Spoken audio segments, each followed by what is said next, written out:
it's strange to actually refer to your children as your property, but we have to learn their rules.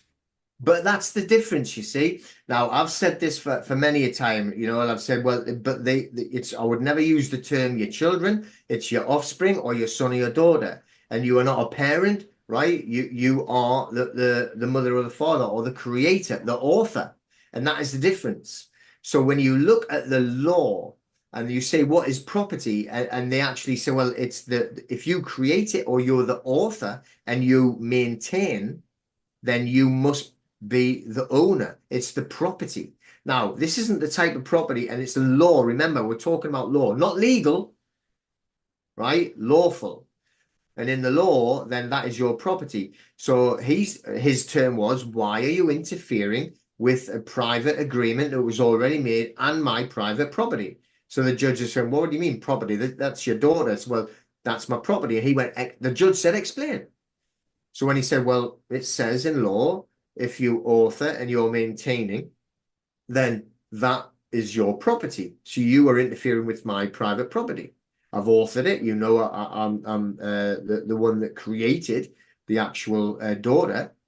They can't argue with that. So I definitely maintaining clothes, food, making sure she's got somewhere to live. So I'm maintaining. So therefore, it's my property. The judge straight away, yeah, actually, you're right. And which was another good thing because then he went, well, the judge said, but that also means that the mother is also entitled to say that that's her property. And then because Dane had already been coached on how to approach these things and how to what to say, and he'd said, "Oh, are you offering legal advice to my adversary?" Something, but it was like legal advice. And I said, I didn't think the judge was allowed to give legal advice. And he was like, oh, excuse me, I apologize. I won't do that again. So, and so the judge was turning on to his side because he was using the correct lawful terms and he was standing in law. Rather than being legal, the judge could not get jurisdiction over him.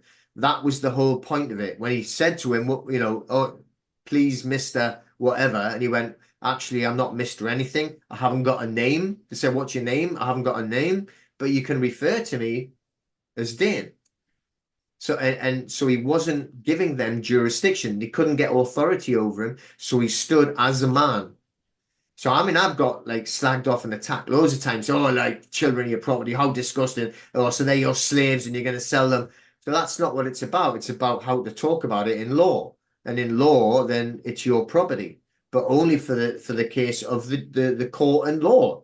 You're not going to take them home and treat them as property and like I mean, it's like and sell them and stuff. It's for the law and for the courts, and it's treated as property. And if you do it correctly with the correct language, then you stand as a man, then it is. If you make the mistake and you can't stand on it and you incorrectly give the incorrect language, then you're going to get in trouble.